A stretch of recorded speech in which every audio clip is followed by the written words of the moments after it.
Okay, so let's begin.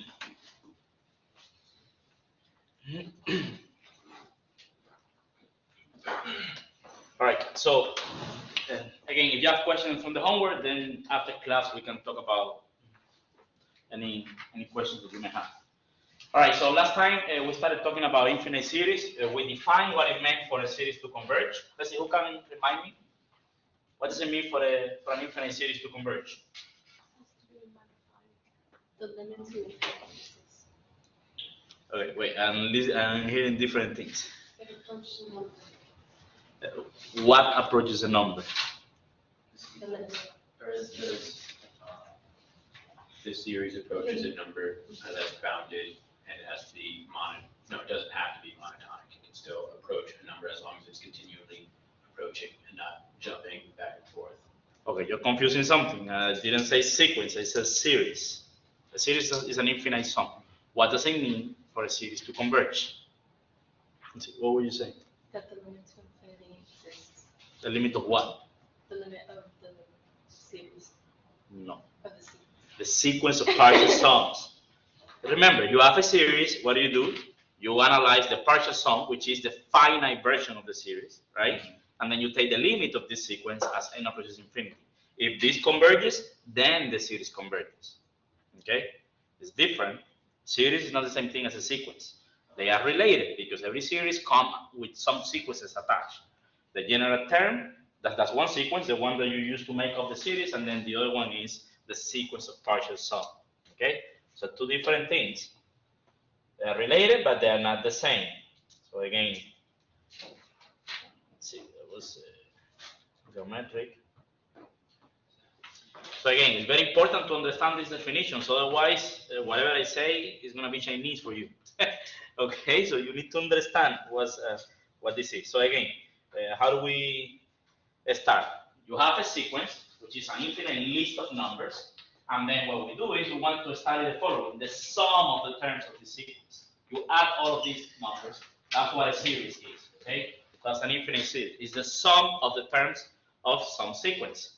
Now, this could be a finite number or this could be infinity. I mean, it depends, or this may be nothing. So how do we define this? How do we understand the convergence of a sequence?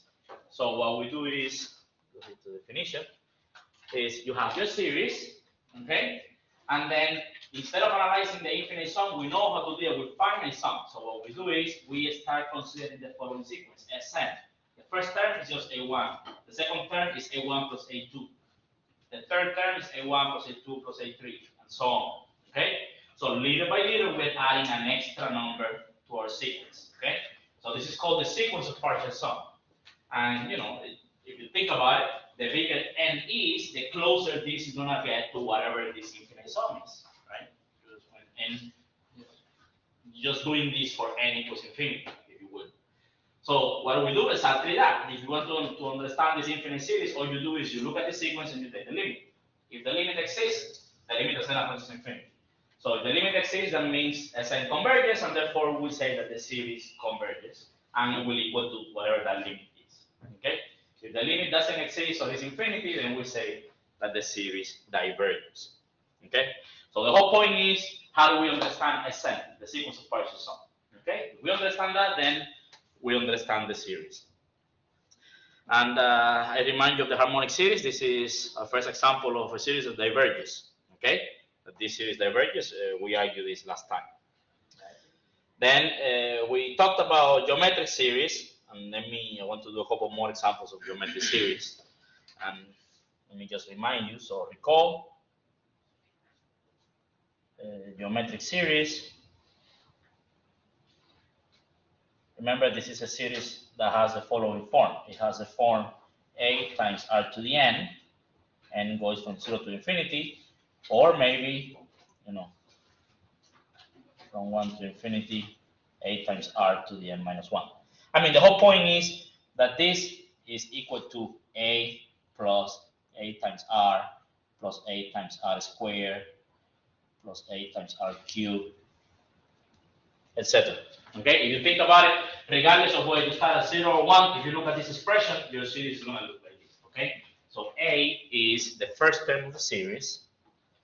So A is the first term, as you can see, is the first guy that shows up in the sum. Okay, is the first term, and R is called the ratio. It's called the ratio of the series. And we saw a classification, so we can tell precisely when the series converge or diverge. And it all depends on this guy, on R. Okay? So what did we say last time? When did this converge? When R is less than 1? In absolute value. So this is going to converge when R in absolute value is less than 1, because it could be negative a half. Okay? But the problem is that it cannot be 3/2 or negative 3/2. Okay? So as long as R is between negative 1 and 1, so as long as the absolute value of R is less than 1, the series converges. If it is greater than or equal to 1, the series diverges. And moreover, we have a formula that allows us to see what it would be equal to in the case of convergence. Okay? So if absolute value of R is less than 1, then the series converges.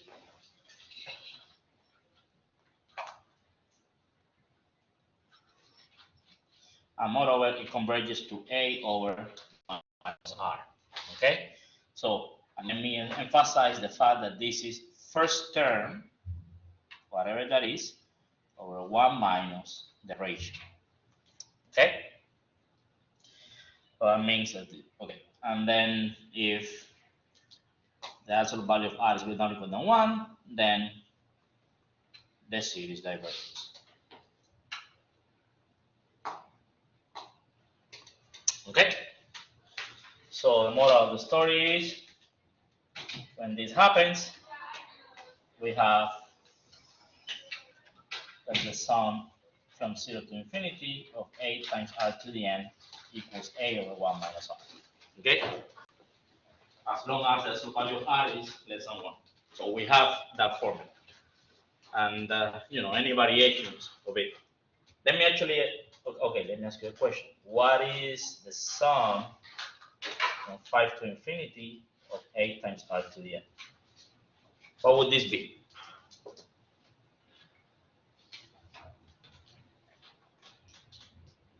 It would be A over 1 minus R.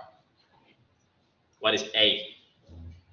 What do you mean by A? So, the reason why I'm asking you this question is because I want you to pay attention to this. You have to be very careful. This formula here, if you look at it like that, this is assuming that we start at 0 and there is an n here, or we start at 1 and there's an n minus 1 here. It's too specific. So it's easier just to forget about the sigma notation, regardless how it looks like. This is the behavior that you will always have. The first term, and then the next terms is just the first guy times R, then times R, the next one times R, the other one, and so on. So the formula is first term over 1 minus the ratio, whatever that is. So in our series, what is the first term? AR to the 5. The first term, because the first term here is AR to the 5, and the next one is AR to the 6, AR to the 7, and so on. Yes? That's the first term. Therefore, this is going to be A times R to the 5 over 1 minus R. Do you understand this? First term. If you want to have it in the previous form, then you should relabel this, I don't know, you can call this B, and then this will be B times R squared, and so on. Okay? And then you will fit that form, and you can start at 0. But there's no need to be playing all of those games as long as you understand that what goes up here is just the first term. Okay? Once you know the ratio in the first term, that's it. You can use the formula. Okay? First term. All right, so let's do a couple more examples. So we only did one, so let me do a couple more. So example, determine convergence.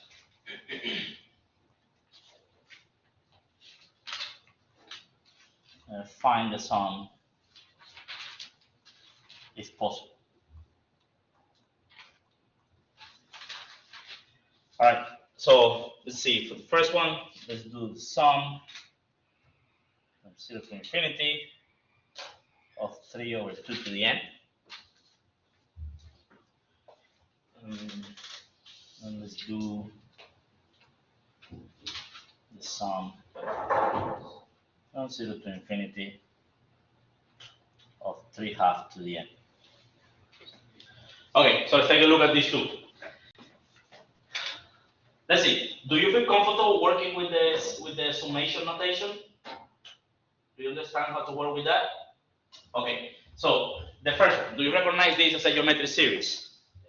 So what's the ratio? 1/2. 1/2. Very good. And what's the first term? 3. Just put n equals 0, right? So once you know that, then you can immediately answer the question without having to do anything more. I will just modify this a little bit just so you can see it.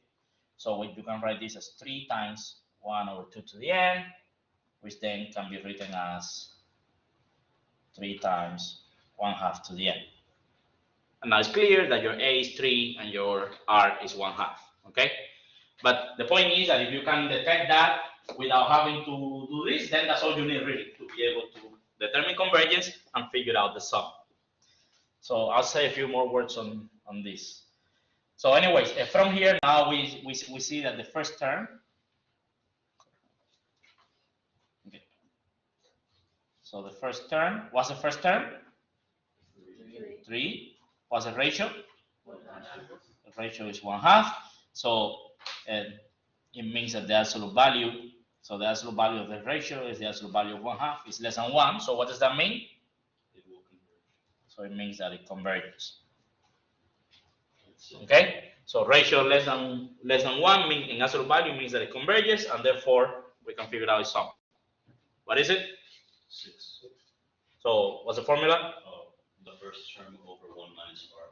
So tell me. 3 over 3 1/2. over 1 minus 1/2. Okay, so that's 3 over 1/2, which is 6. So our infinite sum equals 6. Do you understand this? Now, sometimes, and in the homework you probably have seen already problems like this, you may be given a series but not in a sum form. We just, in summation notation, we just give you a bunch of terms, adding these terms one after the other. So how do you deal with something like this? For example, this one right here, I could have given you the following question. Instead of like that, I could have given it like this. So 3 plus 3/2 plus 3/4 plus 3/8, etc. And then ask you the same question. Okay? Notice that all I did really was to start plugging in n to get these terms. Okay? That's just a fancy way of writing this infinite sum. Now, you may suspect that this is geometric, but how do you know that this is geometric when you say it like this? And how do you know what's the ratio? If you suspect that it's geometric, or if you don't know, you should probably try first to see what you're given is geometric. Like I said before, we would only have 2 type of series that you can find the sum. So if the question asks you find the sum, then it has to be one of the 2. It's either geometric or telescopic. You're going to see how telescopic looks. So if it doesn't look telescopic, then it better be geometric. So the question is, if you have something like this, how do you find the ratio? You divide one term by its previous term. Exactly. So all you have to do is take 2 consecutive terms and divide. This guy divided by the previous one. And then take other 2 and do it again and make sure that you get the same thing, just to make sure that you are getting the correct ratio. So for example, if I take these 2, the first 2, we already see the first term there, so that's good. We need that.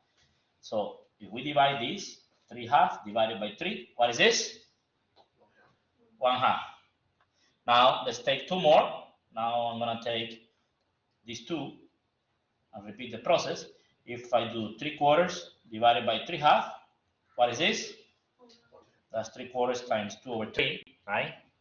3's cancel and you get 2 over 4, which is 1/2. So your claim is, okay, it looks like the ratio is 1/2. Just take a look at it and see if you start multiplying every term by 1/2, if you get the next one. That's really what must happen, right? If you multiply this by 1/2, you get the next one. This by 1/2, you get this one. Times 1/2, you get this one. And so now you know that this is geometric and the ratio is 1/2. So there are problems in the homework that they don't give you the sum like this. They're going to give it to you like this. Okay? You suspect that it's geometric, and even if you have no clue what to do, just try this to see if it is geometric. Okay? And then once you know the ratio and you see the first term, you can use your formula. and determine convergence, whatever it is. Yes. This is 5.2. Yes. Okay. Why, you haven't looked at the homework yet? It's due today. No, No, wait, it's no, due it's Thursday. No, it was the quiz that was due yesterday. Yeah, that was 5.1. Okay, so do you understand this? Remember, this summation notation is just a nice way of writing this finite sum, this infinite sum. But if this confuses you, just spell it out.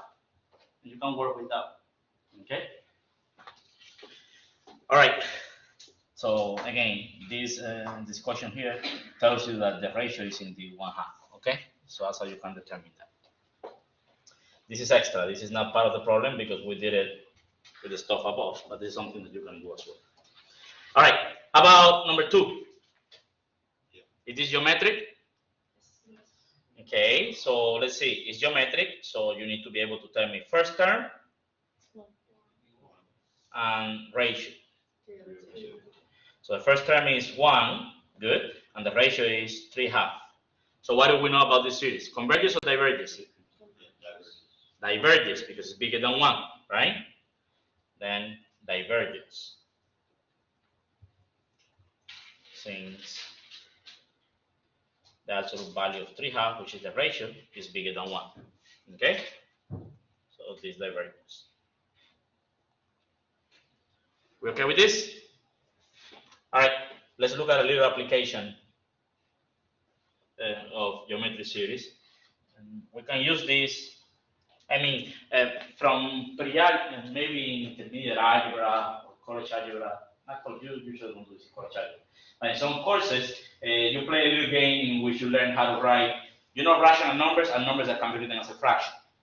But they can show up also as decimals. And the decimals, the property is that they are either finitely many, like 0.25, right? Or there could be infinitely many decimals, but they have to be a pattern, like 0.3333333 non-stop. That's 1/3. If you do 1/3, that's what you get. So the question is, if I give you a decimal, how do you write as a fraction?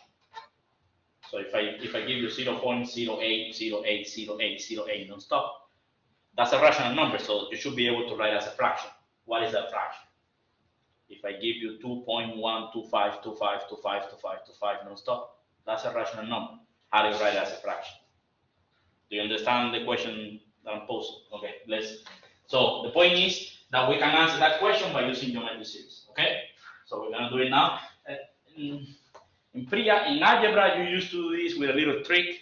The trick is solving a simple equation. It's just that once the pattern changes, then it could get a little bit confusing to figure out the correct trick.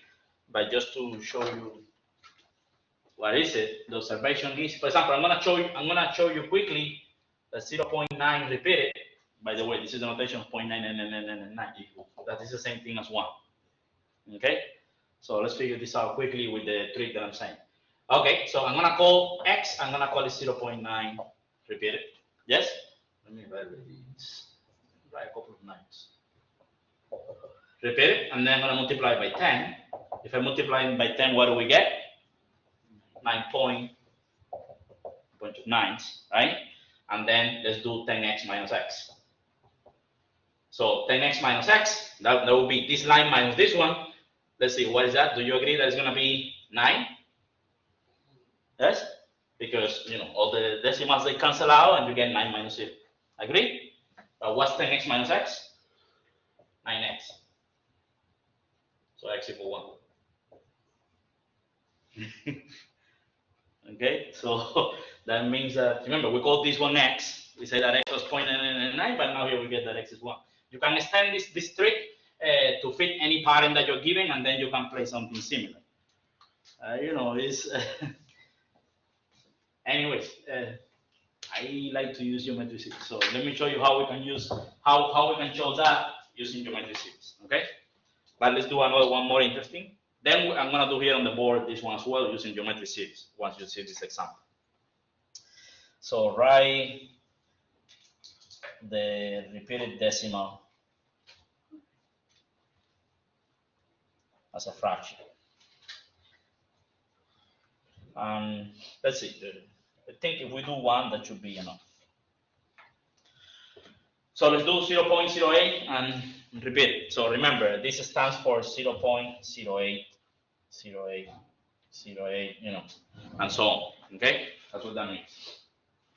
Okay, so basically, the idea for this is that we're going to, little by little, we're going to be putting 0.8 in our decimal places. Okay, so here is what I mean. 0.08, repeat it, we can write this as 0.08 plus 0.0008. Do you understand this so far? So far, what do I have from the original number? Up to here. Okay? Now I want to stick another 0.8 in the next 2 places. So how many zeros do I need to have? 5. Well, 4 5 zeros. 5 before the 8. Okay, how many zeros do I need for the 0 before the 0.8? 4. Remember, our pattern is 0.8. So because I could have done 1, 2. Probably better if I do 1, 2. Too many zeros, but the point is that this is what I want to stick next. Okay, I want to stick here another 0.8. So what do I need to add here? I need to put 4 zeros because I don't want to affect this already.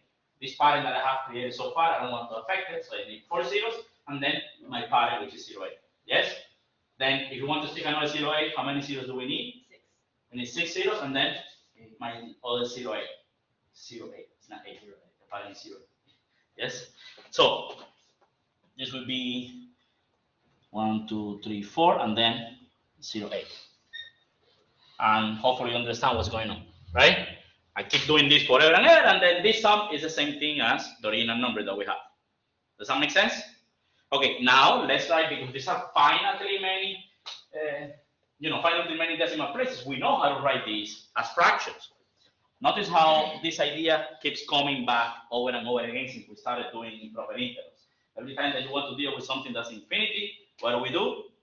We make it finite, right? We look at a similar version because why finite? Because we know how to deal with finite stuff.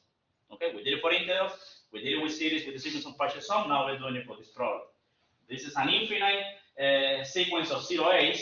How do I deal with that? Well, I'm going to take it one at a time. Okay, little by little. For example, 0.08, I can write it as a over 100. Yes? How about the next one? That's a over 10,000. There are 4 decimal places, right? 10,000. So let me, just to make it more clear, I'm going to put this as 10 squared, right? Then here we can write it as 10 to the 4. Do you understand this? When you divide by powers of 10, you need to move the decimal point 2 units, 2 units to the left. So this is 0.08. This one we need to do 1, 2, 3, 4, right? The next one, how many do we need to do? 6. 6. So it will be 8 over 10 to the 6. And as you know, the pattern is that we go by 2s, right? So what should be the next one? A over 10 to the A, and so on. Yes? Yes? Could we use the hundreds, that way we could keep the exponent raising by 1 instead of 2? Okay. Because that is more clear to do it like this, because the pattern, this is the pattern. Now we're gonna make it look like what we want, right? Okay, so for example, if you see something like this, that the top is being constantly the same thing, and the bottom is being increased by some power, you may have already suspect that this is gonna be geometric. For example, if you apply here the test that we discussed above, then you can see what's happening. If we divide these two, what do we get? If I get this guy divided by this, what do we get? 0.01. 1 over 100. A over 10 to the 4 divided by A over 10 squared. What do we get? 1 over 100, right? Because, and if I divide A over 10 to the 6 by the previous one, what do we get? 1 over 100. So it looks like this is geometric. And in fact, it is, right? If I multiply by 1 over 100, I will get the next 10. So you're doing this, raising this power by 2. Do you understand this? Yeah. So if you want, I can now go through the whole point, through the whole process and write this as a sum and so on. But you could just get confused. At this point, we already detected that this is geometric and that the ratio is 1 over 100. Yes? So just, if you want to see it, then I can just show you that you can rewrite, you can write this as a sum. If you want from 0 to infinity, maybe I will change it to 1. will decide later. So the first term is a over 100, and then this is 1 over 100 to the n. So you can rewrite this sum in this form. Okay? But again, instead of trying to figure out how to do this, we already discussed how to analyze geometric series from this point of view. Okay? So all you have to do is look at these two guys. So a over 10 to the 4 divided by a over 10 squared. This is going to be a over 10 to the 4 times 10 squared over 8. Cancel, so you get 1 over 10 squared, which is 1 over 100. Okay? Now, all you have to do is see when you multiply a term by that, you get the next one in a part. And indeed it is, right? Every time that I take a term and I multiply by 1 over 100, all you're doing is increasing the power of the denominator by 2. So you get the next one, right? So this is geometry. That's what it means to be geometric. You start with a number, and there's this fixed constant, which we call it r, and you just keep multiplying that constant to get the next term, the next term, and the next term. That's what geometric means. Okay, so this tells me that we are in the presence of a geometric series. And by the way, so you don't even need to be playing with the algebra, the summation, or whatever. Once you figure out r, so this is your r. So once you figure out your r, you already have your first term. You can immediately write this in one shot. Because remember, this is a times r to the n. So here my a is a over 100, my r is 1 over 100. There you go. Okay. All right. So geometry series, and then absolute value of r is equal to 1 over 100, which is certainly less than 1. So we know it converges. Okay. So 0.08 using the formula. Remember, what is it? First term over 1 minus the ratio. What's the first term? A over 100 over 1 minus 1 over 100. You understand this? Right? Now, for example, if you multiply top and bottom by 100, you get 8 over 100 minus 1, so that's 8 over 90. Take a calculator and you do 8 over 99, you're going to get 0.08080808. Okay, questions?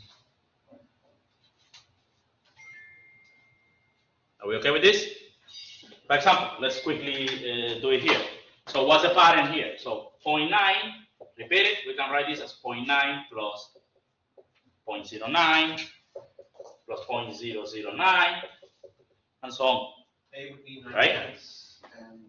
So, I mean, even here you can already detect what's going on, but let me write it. So 9 over 10, this would be 9 over 100, which is 10 squared, 9 over 10 cubed, and so on. Right? Do you see the geometric behavior? What is R?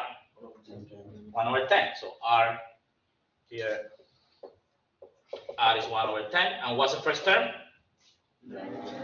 9 over 10. So because R is 1 over 10 is less than 1, so converges. And this is going to be equal to A over 1 minus R. So first term was 9 over 10. 9 over 10. And R is 1 over 10. Multiply top and bottom by 10, you get 9 over 10 minus 1. That's 1. Okay? So you can play this game now with any repetition that you have like this. You just have to write it down slowly and figure out what are the fractions. You will always be dividing by some power of 10. You just have to find the power. Okay? Did you write the answer as 11? Yeah, you did. No, this is meant to be a box. You need to wonder what is this, and then that gets completed with this. Okay, so now it's like I want to And you get your box. Okay. Questions? All right. So that's good enough for that. So let's go ahead and talk about the next type of series. So again, geometric, one type of series that you know exactly what they equal to, if you are lucky enough to encounter one of those. Now, let's talk about another one, telescoping series, okay? And I asked you to look at an example from last time. So determine convergence.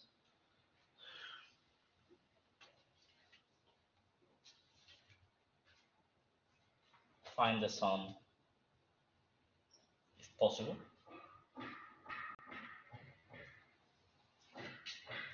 And the example that I asked you to look at was sum from 1 to infinity of 1 over n minus 1 over n plus 1.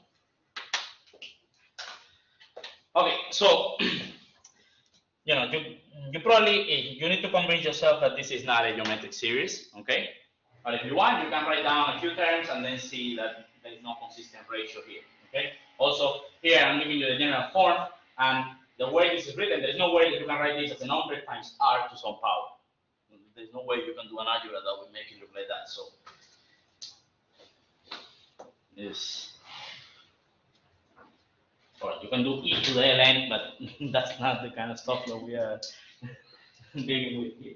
Okay, so this is not geometric, but if you want to convince yourself, write a couple of terms and divide consecutive terms, and then you're not gonna get the same thing. Okay, so what do we do? Well, since we haven't talked about anything else other than geometric and the basic definition, we need to go with the definition.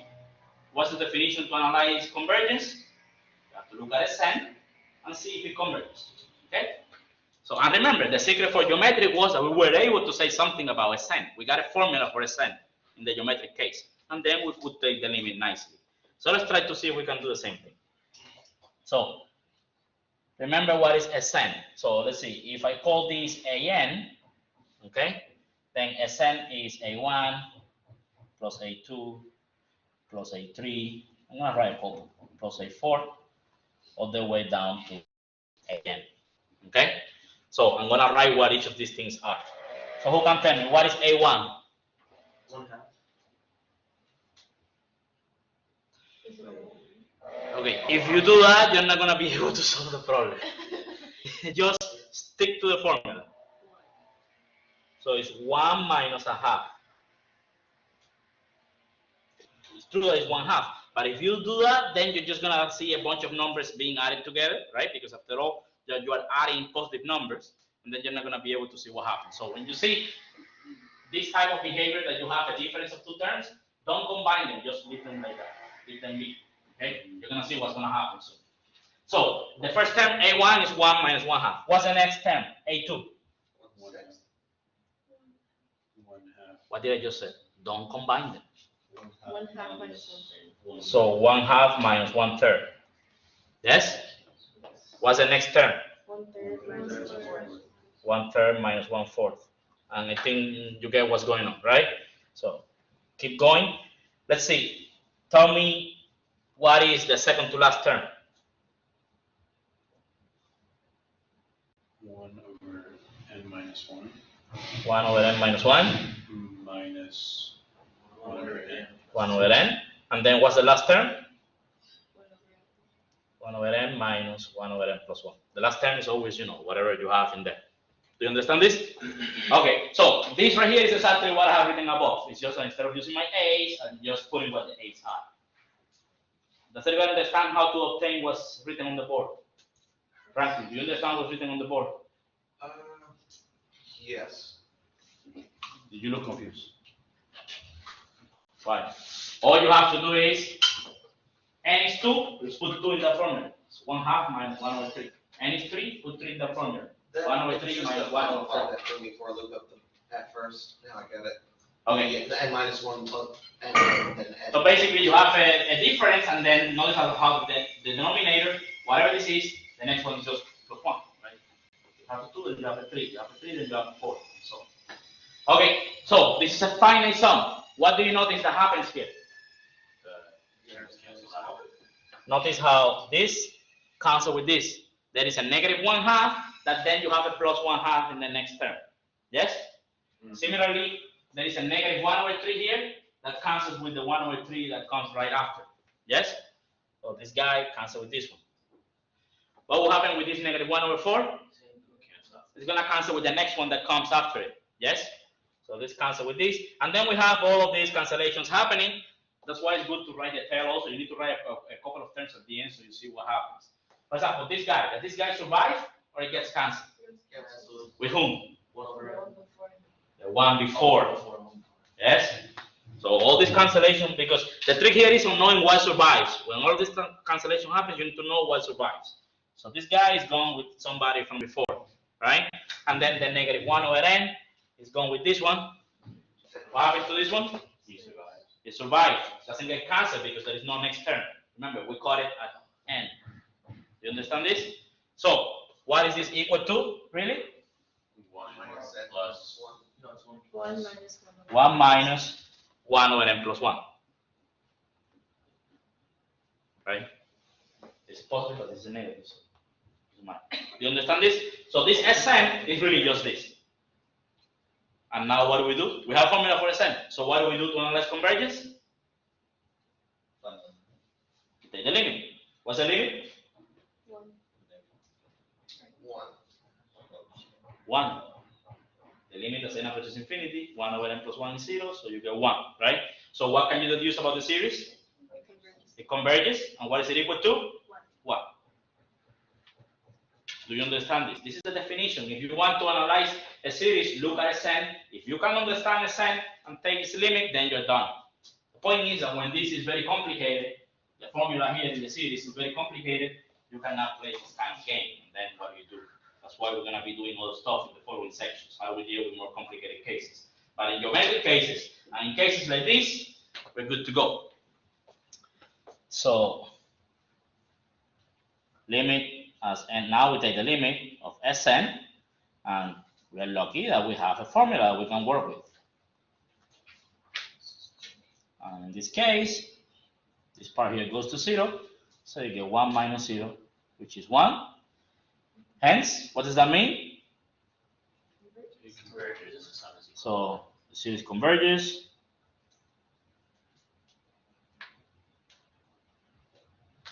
And moreover, we know what it equals to.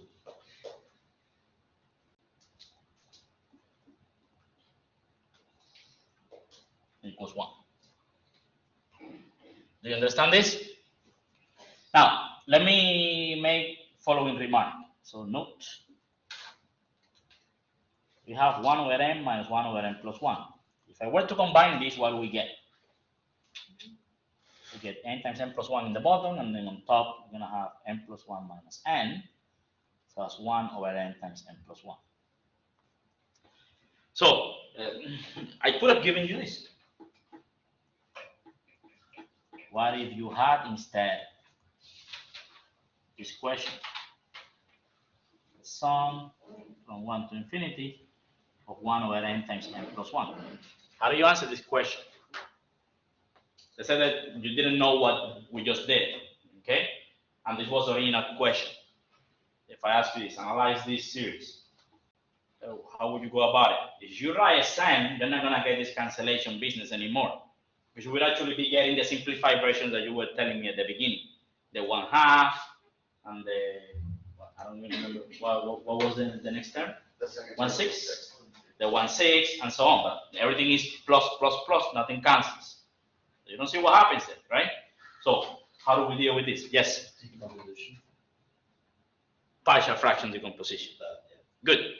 So remember partial fraction from before when we're doing integrals? If you have a problem like this, and how do you deal with this? Well, not sure, but the question is, can you write this as something like that? Maybe you need to do partial fraction. Why do I say maybe? Because it could be that this, remember, your A and your B, they could be positive both. If you get two positive numbers, then they're out of luck. Because to get the telescoping, this is the telescoping behavior. This cancellation that you see here. Telescoping because it looks like a telescope that stretches, have something long and then it stretches to just two terms and sometimes a fifth. That's why we call it like that. But to get that behavior, this is very important. You need this minus. If you don't have this minus, nothing's going to cancel. Okay? So it doesn't mean that partial fraction will always do the trick, but you should try, if you see something like this, you should try partial fraction, and then if you're lucky that you get a negative, then you know that you're going to get some canceling eventually. Okay? But if you get a plus in here, you're out of luck, you need to try something else. Yes? For example, in here, the trick would be do partial fraction, then you see that, and then you go to take it from there. Okay? So what if you had this? Well, the idea is do partial fractions.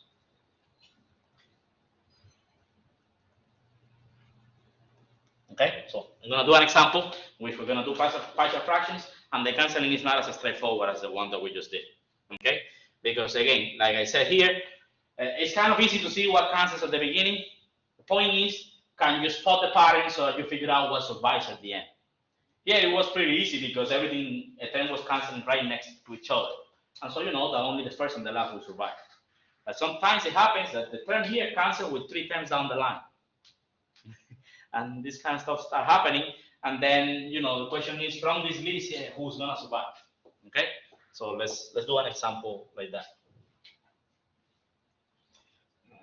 That's not gonna, if you don't, I mean, if you detect telescoping behavior, you can probably easily see whether it will converge or not. But if you want to know the sum precisely, you need to know what survives and what doesn't. Okay. All right. So how about this one? The sum from 1 to infinity of 4 or n times n plus 4. So try this one. Let's see. I'm gonna give you some time. Let me take attendance. So you. So again, step 1 is partial fraction decomposition.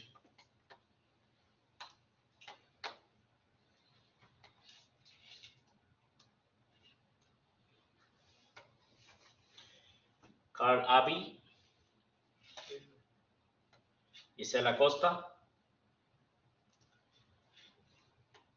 Lilina, it's probably wrong, Corina Cárdenas, Joel Correa, Andy Diaz, Melanie Gavilanes, Here. Ursandy Gefrat. So we need to talk. Daniel Herrera. Here. Adam Hirschon. Here. Franklin Llanes. Yes, sir. Jen.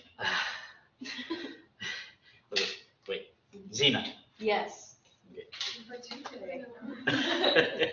Oh, did I say yours correct? Okay, good. Paul Monroe.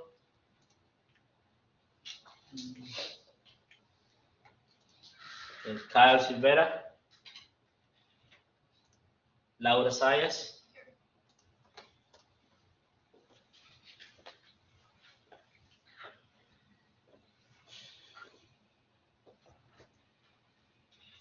All right, so did you find the decomposition? Yes. So what is it?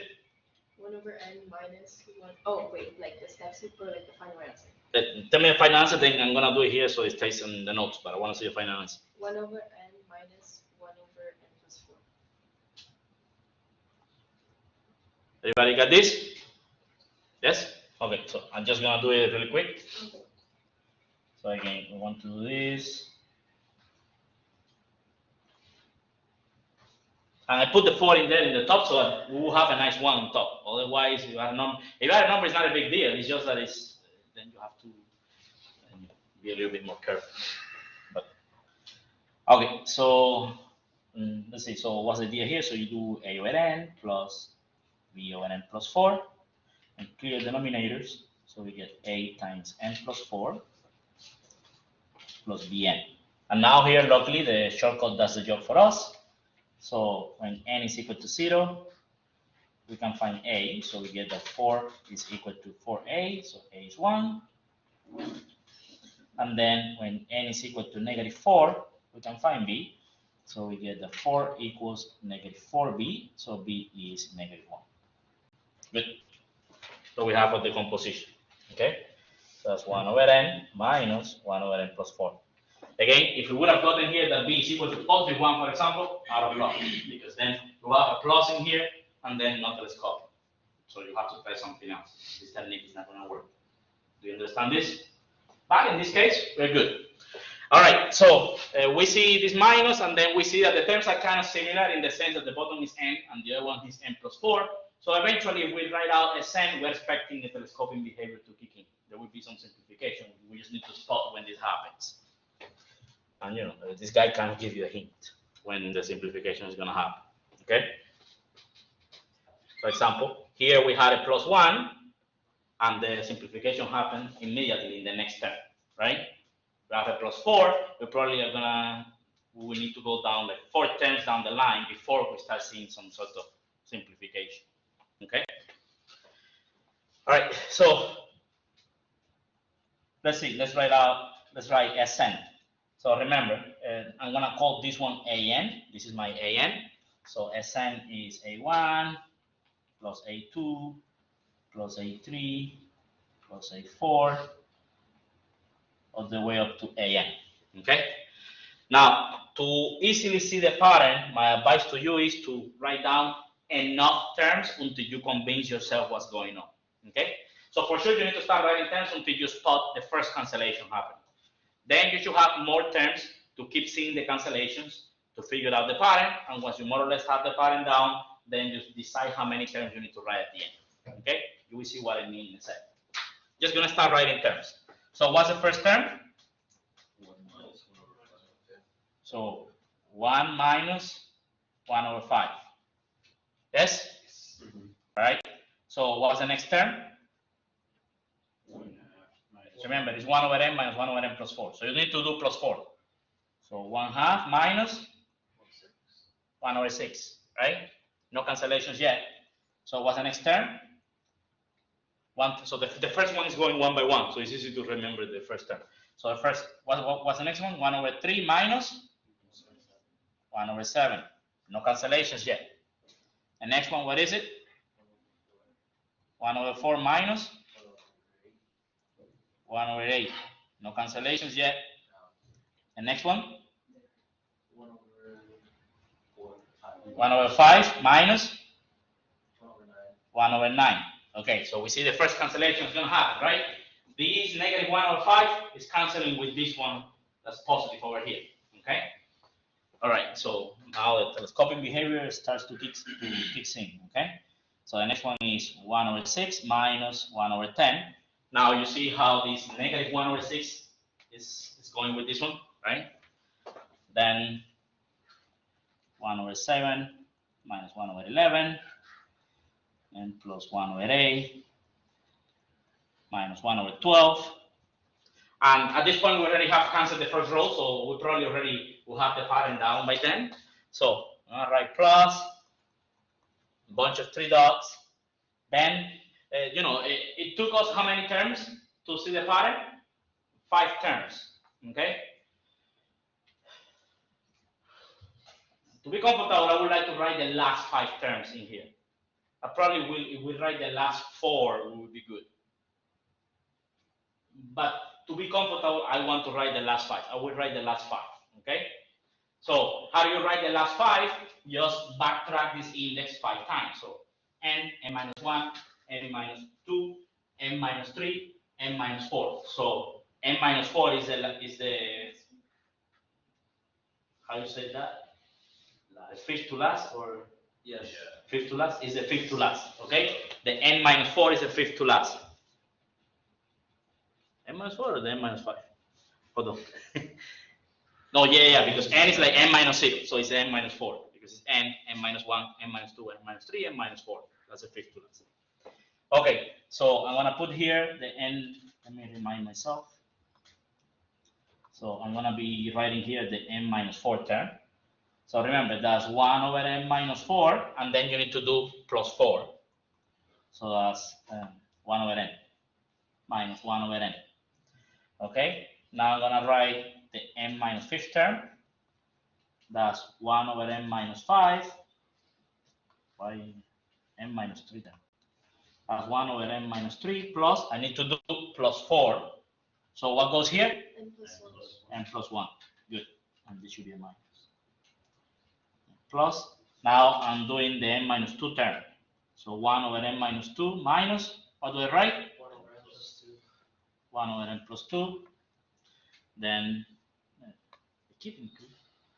N minus 1 plus 1 over n minus 1 minus N plus 3. 1 over n plus 3. And then finally, the last one, the an term is 1 over n minus 1 over n plus 4. As expected, that's what we're getting, right? Okay. So now that we have this, we can easily see what survives at the beginning and what survives at the end. So let's start. So the very first, again, here you need to focus. The very first cancellation happens when? In the fourth term, A4, right? No. In the fifth term. So second guy here cancels with this 1 over 5 here, okay? I'm gonna do one more and then let's try to spell out the pattern in such a way that we can extend it as we go down, okay? So this negative 1 over 6 cancel with this one over here. Yes? All right, so let's try to spell out the pattern. First of all, the first terms that are getting canceled are the second terms, right? The second term, not the first, the second one. So the pattern that we're seeing here is that the second term, the negative guy, the second term, to cancel it, you need to go 1, 2, 3, 4 terms down the line, and then it cancels with the first one. Yes? Yes. So you do 1, 2, 3, and then the fourth term down the line after this one, you will cancel with the first one. Let's go here. That's the pattern applies. You go 1, 2, 3, 4 term, and then it cancels with the first one. Yes? Now, we keep on doing that. Then, to cancel the negative 1 over 7, what do we do? 1, 2, 3, 4, cancel with the first one. Okay? Then, again, it's the second one. Notice how the first guys are surviving. Okay? The 1/2 is not gone. The 1 over 3 is not gone. Yes? All of those survive. The 1 over 4 survives. Then the negative 1 over 8, you go 1, 2, 3, 4, 10 down the line, it cancels. Right? And so on and so forth. Let's see. The next one. So I want to keep going until I see that nobody else is surviving at the beginning. So far, in the first row, every term has survived, right? A 1, a 1/2, a 1/3, a 1 over 4. Do you see that? Those are not going to cancel with anybody. Now, once we enter the second row, we already see that this first guy already got canceled. What's going to happen to this one? It's going to get canceled down the line. So after this, everything is going to start canceling each other. Now, our next job is to figure out what survives down here. Now we know what survived at the beginning. We just need to figure out now what survived in the bottom. Okay? All right, so this guy is going to cancel with somebody from here. In fact, with the first one coming right here, right? The very first term. Because you do 1, 2, 3, and then first one coming is going to cancel this one. And so on. So this one cancel here. This one will cancel. This one will cancel. And all of these cancellations are happening as we go. You know, and here is big enough so we can cancel all these terms. And then let's figure out the tail. What survives at the end. By the way, let me just tell you this. We know that there will just be a few at the end that are going to survive. If you are not interested in the actual formula for Sn, and you only want to determine convergence and the sum of the whole series, then you don't really need to break your head too much. Because at this point, what's important is the first surviving terms. The rest will just be a bunch of 1 over n's. But there will be finitely many of those. Once you take the limit, what will happen with all of those 1 over n's anyways? 0. There will be 0. So the series will converge and it will converge to 1 plus a half plus a third plus a quarter. Do you understand this? Just the very first few survivors. Now, why is it important to get the practice of getting Sn? Because maybe the question is, find the value of Sn when n is 1,000. There it's important to know what the last survivors are. Do you understand what I'm saying? So I'm gonna take it to the end, but if you are pressed on time and the question only asks you to find the sum of the whole series and not a particular value of n, you don't really need to worry too much about the tail. You just need to be able to figure out what survives at the beginning. And then you have to make sure that your tail is in such a way that when you take the limit, you get 0. Because if it happens that this limit would be infinity, then what are we doing? The series diverges. Okay? Okay, anyways, let's keep going. But now, once we have the pattern spelled out, it's easy to see. Once again, the second guy here cancels the first guy down the line. Okay? So, let's start looking at this. This one. Will this survive or will this be cancelled? By whom? Someone here before. From before. Very good. This one is cancelled by the second guy like 4 terms before this one. The second guy 4 terms before this one will cancel this. Do you understand this? Yep. So You don't even need to see that. this one is gone with somebody from before. Okay, now this one With the last. This one cancels with this one. Yes? Now, this one So cancel. from before, right? So this one is cancelled with somebody from before. The one over n plus 1, remember, when you look at the second term, you have to look forward. You cannot look back, right? So this one survives. This one doesn't get cancelled with anybody. It will get cancelled with the first one, the next one coming here, but there's no next one here. Okay? So that one survives. Then this one gets cancelled from before. The next one survives. This one gets cancelled from before. And no, what am I doing? This one gets cancelled from. No, you're right the first time. Well, yeah, this one gets cancelled from before, and then this one survives because to cancel this one you have to look down. And this one was already cancelled, and this one survives, right? So, what's Sn equal to? It's 1 plus a half plus a third plus a quarter. Now let's write the survivors. Those are the survivors at the beginning, while the survivors at the end. Minus 1 over n plus 1. Minus 1 over n plus 1. Minus 1 over n plus 2. Minus 1 over n plus 3. Minus 1 over n plus 4. So if I now ask you what is the value of s 1,000, when n is equal to 1,000, we have a formula. You just put 1,000 here for n, and then you know what is the 1,000 term of the sequence partition. So I think there are questions like this in the home. Okay, so for those type of questions, you need the full expression for Sn. Okay, but now let's see what we're interested in the whole series. What are we going to do to this? We're going to take the limit, right? When we take the limit, this part right here is gone because it goes to 0, and then we'll have a sum right there. So limit as n approaches infinity of Sn is a limit as n approaches infinity. Oof. Well, as a convenience of writing.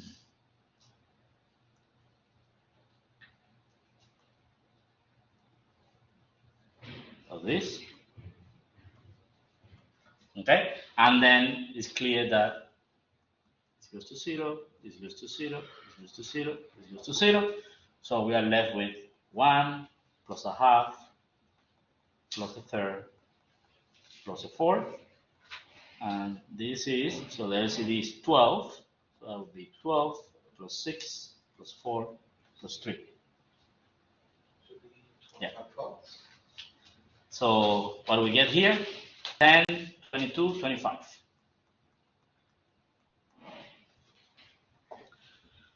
Okay. So the series converges.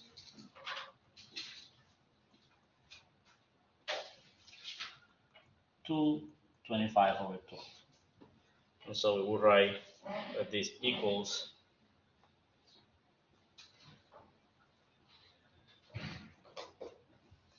25 over 12. Okay? All right. So do you understand what we mean by telescoping?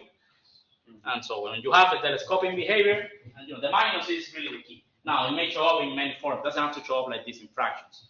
For example, if you have, I think in the question in the homework there's something that looks like this. If this is your series, again, this is telescoping, right? Yes? Yes. Or maybe the other way around. I have to be careful. I have to make sure that the terms, let's see, n plus 1.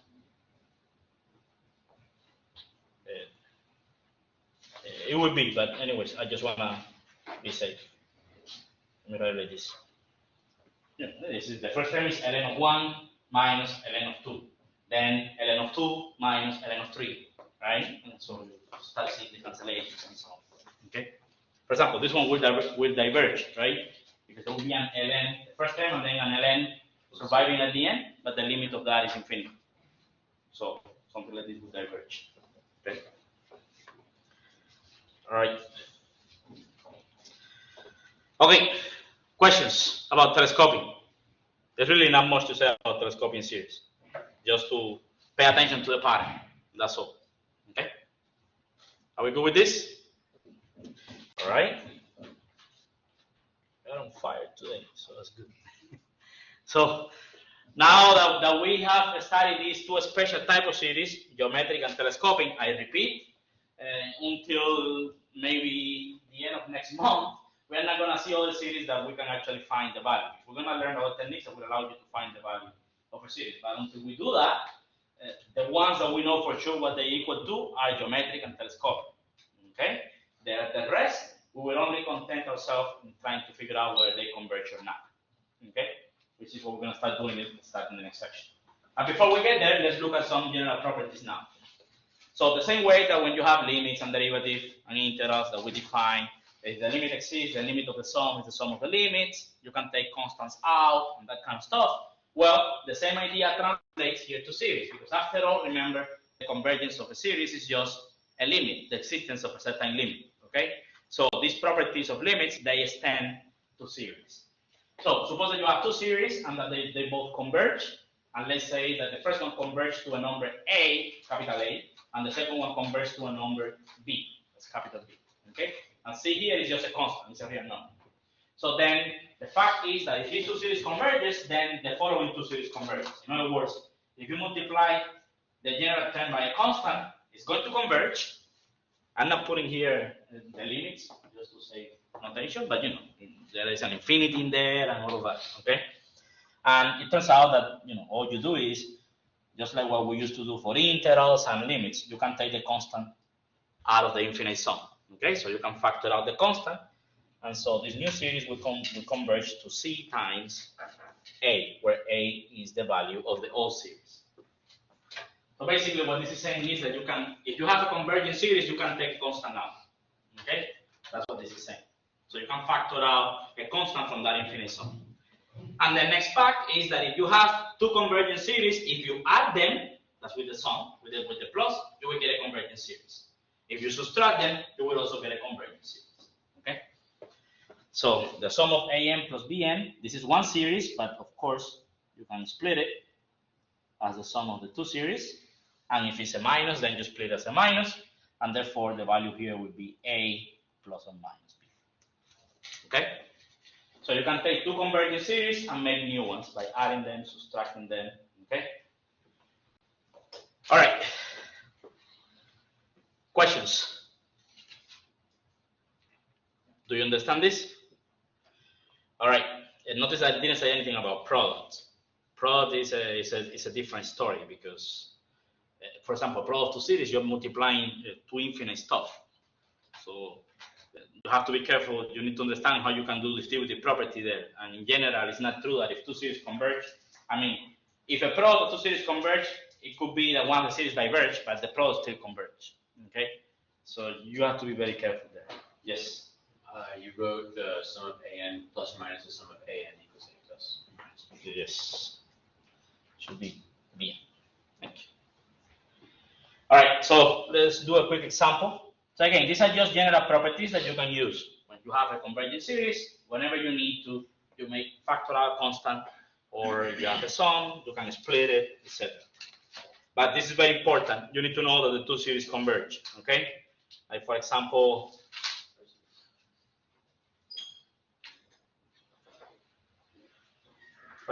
here, this series, very first one that we did, you cannot use a property. You cannot write this as the sum of this minus the sum of this. Because the sum of 1 over n diverges. Okay?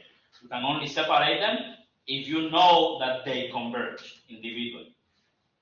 Okay?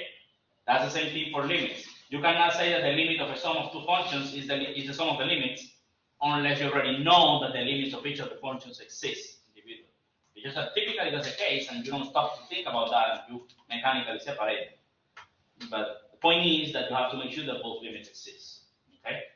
In this case, you could separate this provided that the individual series converge. But this one doesn't, so you cannot separate it. Okay? And it turns out that this one will diverge as well. So. But nevertheless, that series itself converges. Okay? So, to be careful. All right. So that's why, we start with this assumption. These are convergences. All right, as an example, let's see. So find the sum.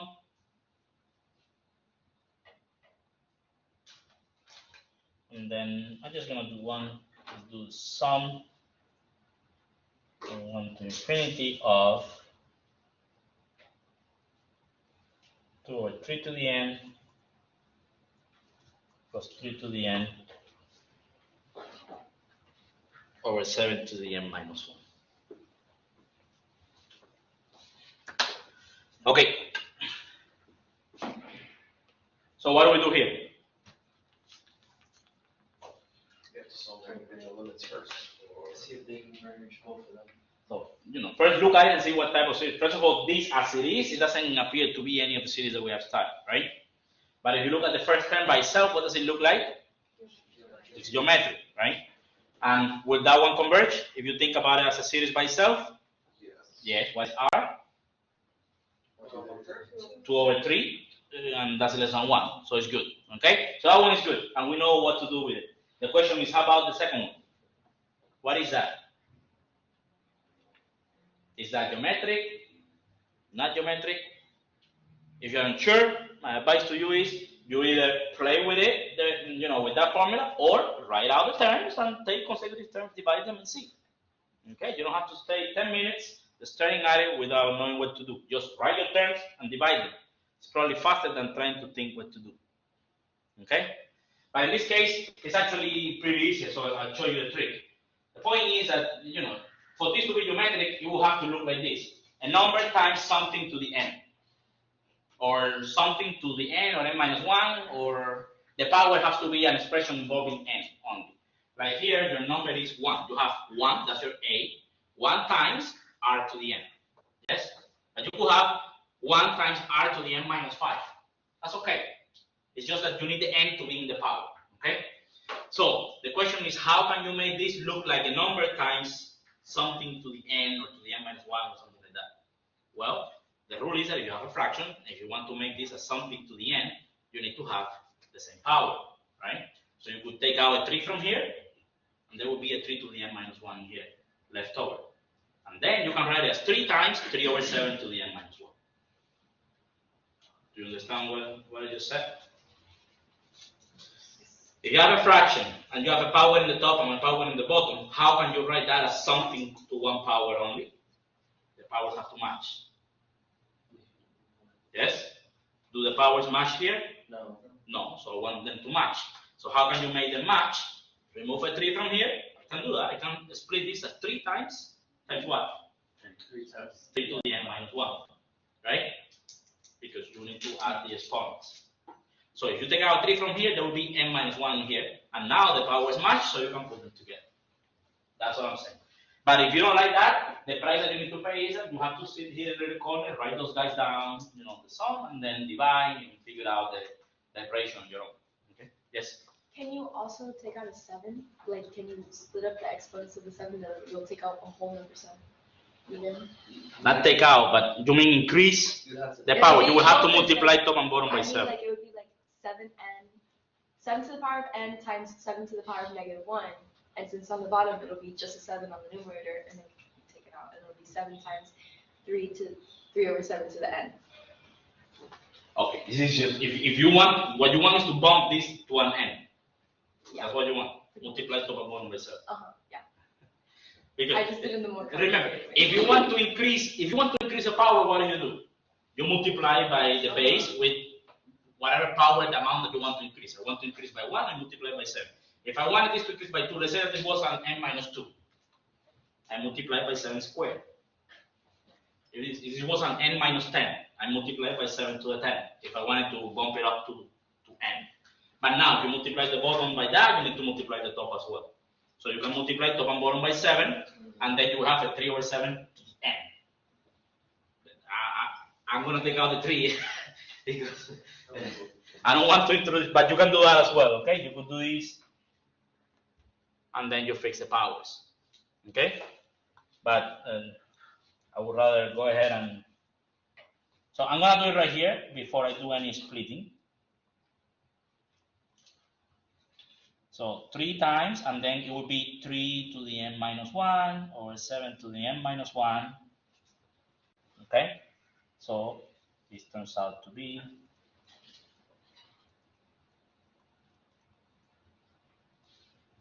3 over 7 to the n minus 1. Do you understand what happened here? So now at this point we say, okay, look, this guy right here is geometric with r equals 2 over 3, it's less than 1, so converges. This one right here is also geometric. What is r? So when you say geometric, you need to know you say geometric because you know the ratio, right? So what's the ratio? 3 over 7. Remember, the ratio is whatever is being raised to the power that's changing continuously, okay? That's why it doesn't matter whether this is n minus 1 or n minus 5 or n minus 20. I don't care. When n increases, this increases. When n increases by 1, it's going to increase by 1. That's what you care about. But you're counting here by 1. This power is increasing by 1 all the time. It's geometric with r equals 3 over 7, which is less than 1. So converges of 1. So individually, the two series converge. So now we have the right to split. So this is going to be the sum from 1 to infinity of the first one plus the sum from 1 to infinity of the second. Yes? And now calculate. So what's the first one equal to? What's the formula? 2 over 3. Remember, first term. What's the first term? 2 over 3. So 2 over 3 over 1 minus 2 over 3, right? That's what you get for the first one. And the second one, what is it? 3 over 1 minus 3 over 7. Do you understand this? Yes. And now, let's just compute. All right, so the first one, I multiply top and bottom by 3. So we get 2 over 3 minus 2. And then the other one, we multiply top and bottom by 7. So we get 21 over 7 minus 2. So that's going to be 2 plus 21 over 4. So that would be 8 over 4. 8 plus 21, that's 29. 29 over 4. Okay, questions? Again, if you don't like playing with the expression itself and to make it look nice like that, remember all you really need is to figure out to convince yourself that it's geometry and to find r. So just write it out, those terms, and divide both of these terms, and you will see that r is 3 over 7. Okay? And then when you look at the first term, that will be when n is equal to 1. So this is 0 here, so that will be 7 to the 0 is 1, 3 to the 1, so that's 3 over 1, which is 3. So you will get the first term, which is 3. Okay? So once you know the ratio, the first term, that's it, you put your formula. You're just doing it like that, so that it looks nice, etc. But you're not really, yes. So if we had 3 to the n over 7 to the n minus 2, we still want to take out 3, so we would just take out 3 squared. Exactly. You take out 9. Yeah, you take out 9. Yes? If you wanted to take out the 7, would it be 1 over 7 times 3 over 7 to the n power? Or would it just be 7? 7 times. Oh, okay. Because what you're doing is you're bumping the power up by 1, the denominator up by 1. Oh, but if Right. But if it was 7n plus 1, then it would be 1 over 7. If that makes sense. Because you're taking out 7. Yeah, okay. So, for example, let's see, give me a couple of cases just to see what's the trick. So, for example, let's say that we had, let's make it 3 to the n minus 5 over 7 to the n plus 3. Okay? So let's see. What do you want to do? So here is my advice. Find a common ground. What's the power that you want? And it doesn't have to be this. You could say that you want the power to be n. Okay, whichever you want. So what power do you want? N. Okay. Like the simplest one. So we just need to fix each of them individually. Okay. So how do we? So if I want a 3 to the n here, what do I need to do? I need to multiply it by 3 to the 5. Therefore, to compensate, I need to divide by 3 to the 5. Yes? So multiply top and bottom by 3 to the 5. The 3 to the 5 in the top is already included because you put it in there and you get this. Agree? Yeah. And just compensating by this. And if you look at it, this divided by this is that. You subtract the exponents. Okay? Now, the bottom one, what do we want? I mean, we already said n, so we want here a 7 to the n. So what just happened? We have to. We're missing 3, right? We're 3 off. So I need to have the guy here in the bottom. Not in the top, in the bottom, because I'm not bringing anything new. I'm actually taking out stuff. Do you understand this? So top is a 1. So that's what it is. So whatever this number is, times 3 over 7 to the n. So what I just did, you can do it with whatever power you want, right? You can fix it however you want. Do you understand this? Okay. So this is geometric. The point is that this is geometric because you can fix the power. So I just have write it like this. Okay. So our ratio is 3 over 7, and our first term is, well, it depends. To know the first term, you need to know where n begins. Okay. All right. Questions? Okay. All right. So I have 12 minutes, so I can do this. Divergence test. Let's begin 5.3. Okay. And then on Thursday we're gonna finish 5.3. I really want to do test 3 next week. But I okay. But maybe not. Hold on.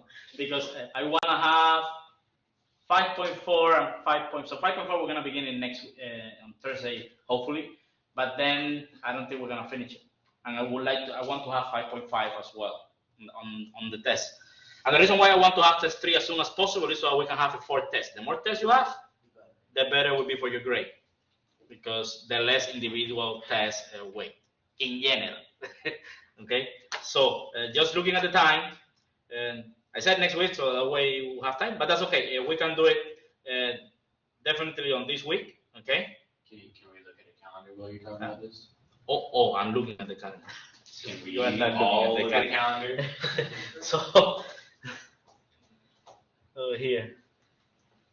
So I was saying here, but yeah, I understand it's probably too soon. So here we're gonna have, I mean, the semester is over here.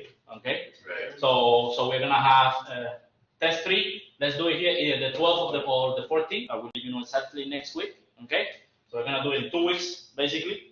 Test 3, and then we have a couple of days that we can keep doing stuff, and then we'll have room for test 4.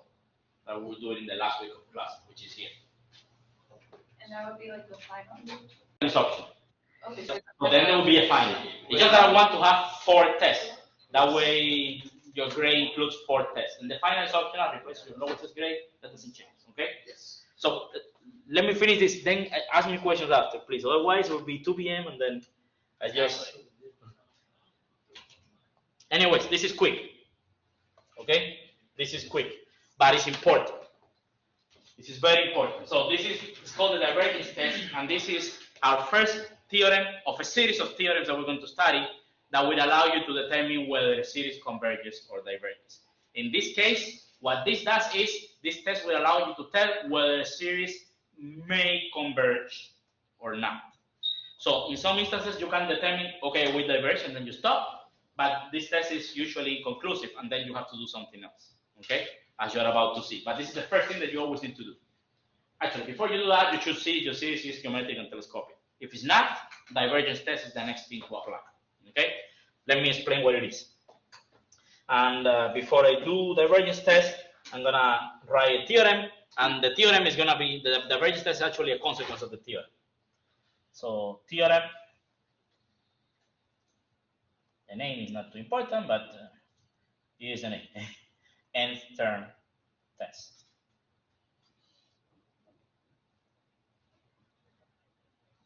For convergence. Here is what the theorem says. So if a series converges, I'm going to start at 1, but again, it doesn't matter whether we start at 1 or not, okay? So if a series converges, then, it's very important, the limit as n approaches infinity of the general term must be 0. So let's prove this. And here is where we're going to do what I told you that was going to hint you to the homework problem that you were asking me. In the proof of this, we will do the trick, because basically we want to use Sn to recover An. And you have homework problems that ask you for that. So let's reflect a little bit on what this says here. What this is saying is that if you have a series that converges, then what must happen is that general term, the limit better be 0. Okay? The divergence test is actually the contrapositive of this, which is if the limit of An is not 0, stop right there because your series diverges.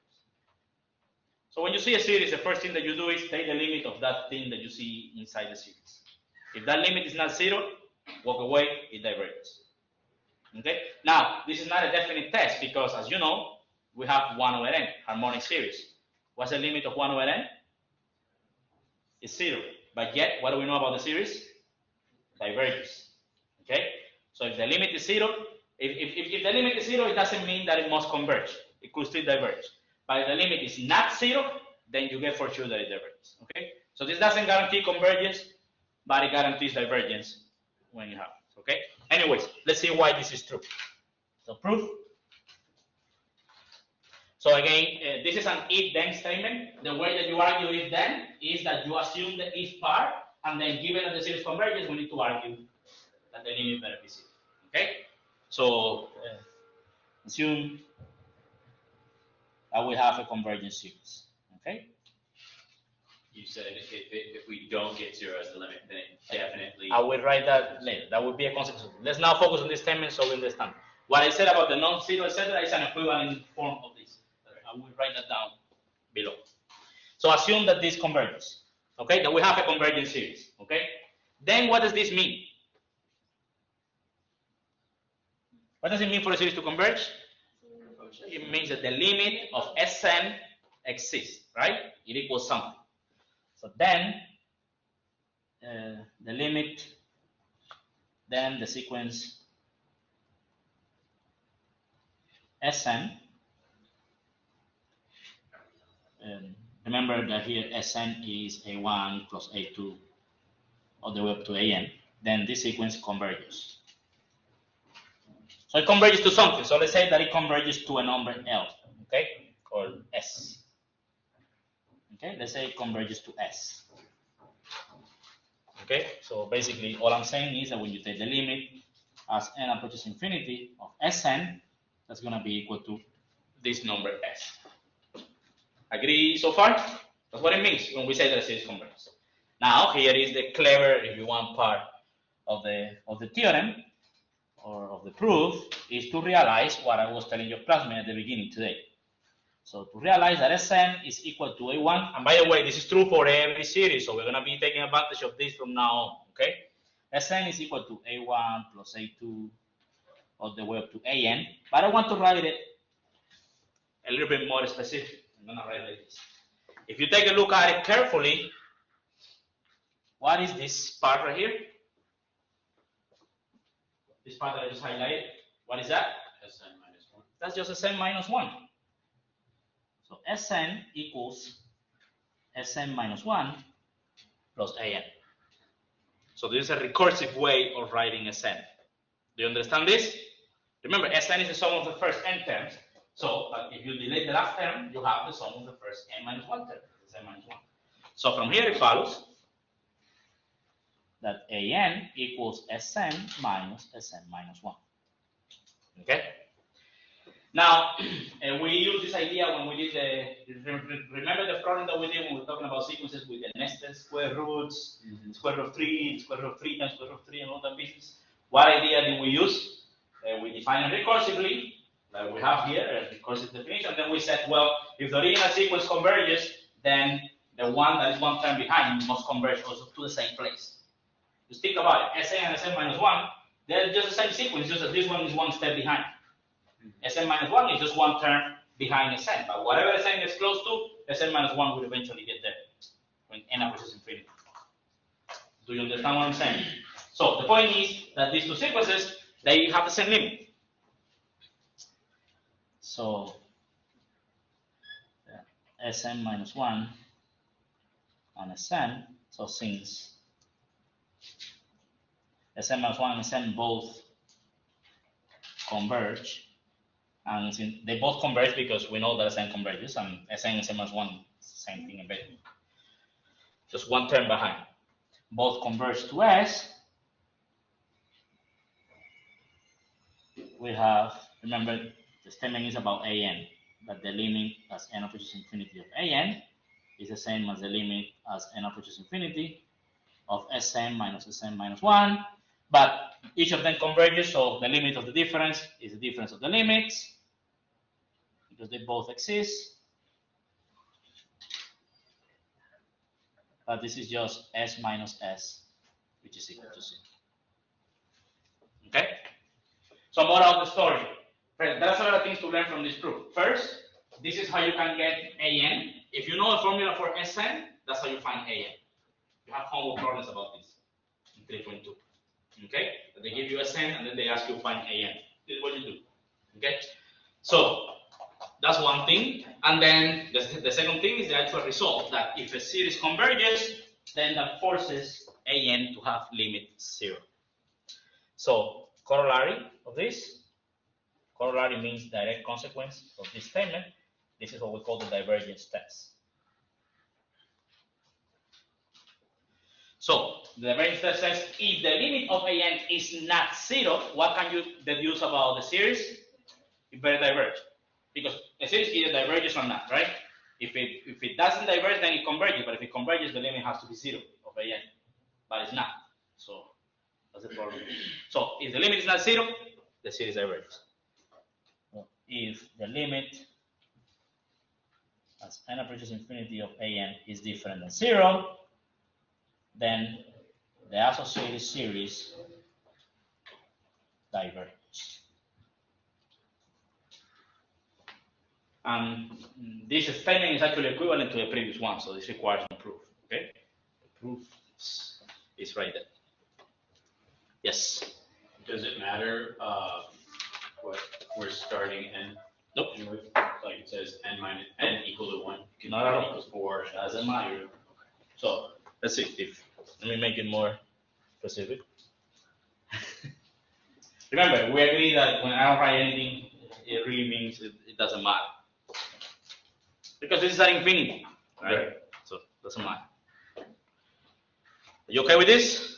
So let me just do a couple of examples and then stop. So example. So terming convergence.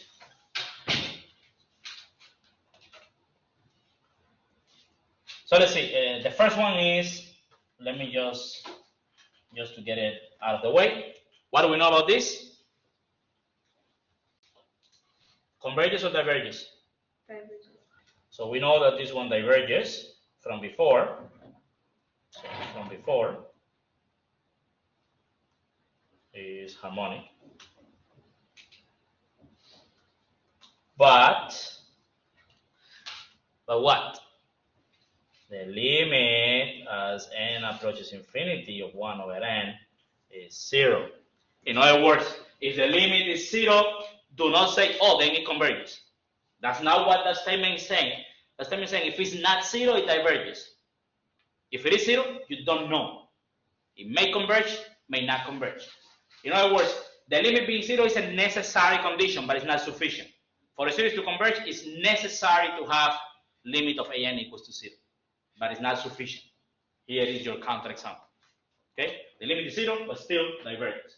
Okay, so that's out of the way. Let's do the more interesting one and then stop.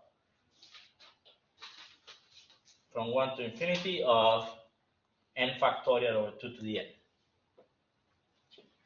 So the 2 to the n may suggest to you, oh, this is probably geometric, but the n factorial kind of throws this out of the window. Okay. Now, for example, you can use your intuition immediately. If you look at this term an, you know factorial goes faster than exponential, so you should expect that this limit will not be 0. Okay. But we somehow went to do some sort of argument. So I'm gonna call this an. Okay. So an is n factorial over 2 to the n. Now we're back to 5.1. That's a sequence. We need to determine convergence of the sequence. Okay. And the claim is, so claim n factorial is bigger than 2 to the n. And you have had homework problems related to this. Okay. N factorial is bigger than 2 to the n. Let's try to figure out when this happens. For all n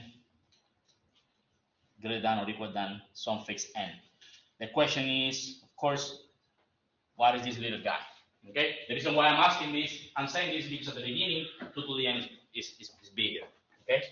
So for example, when n is equal to 1, then we have that 1 factorial is equal to 1, but 2 to the 1 is equal to 2. So actually here, 1 factorial is less than 2 to the 1. Okay. So we know at the beginning this doesn't work. Or n equals to 2. So let's figure out when this works. 2 factorial is 2, and 2 squared is 4. So still 2 factorial is less than 2 squared. N equals 3, so it's gonna be very quickly. So we get 6, but still 2 to the 3, what is this? That's 9. 8. Still is below. And now what happens at 4? What's 4 factorial? 24. That's 24. And what's 2 to the 4? 16. So factorial took over here. And what I want you to understand is that after this point on, that's it. There's no way this guy is going to catch up. Why? Because as you start moving on the left, we're multiplying by a number that's increasing by 1. We're multiplying by bigger and bigger stuff. The next one is by 5, then by 6, then by 7. And here you're just doing times 2. You understand this? So once this one catches up, that's it. The exponential is not going to be able to catch up to the factorial. Do you understand this? So our big N is equal to 4 because for n greater than or equal than 4, we have that 2 to the n is actually less than, or let me say it like this, n factorial is going to be bigger than 2 to the n. Do you understand it? So the moral of the story is that for n greater than or equal than 4, we have that n factorial over 2 to the n is bigger than 1. So these are an, remember. These are an. So our an is bigger than 1. Starting at 4 is bigger than 1. So when you take the limit, I don't care whether it converges or not. When you take the limit, whatever limit this is going to be, it's going to be bigger than 1. What I care about is the fact that it's not going to be 0. So it's divergence. Okay? You can argue that the limit is actually infinity, but then that may require a couple more lines. There is no need to get to do all of that. At this point, we already established that an is bigger than 1 for n greater than or equal than 4. That means that whatever this limit is going to be different than 0, since if it even exists, it is bigger than 1 for sure. Because all the terms are already above 1, right? So you're never going to come back down to 1. So the series diverges.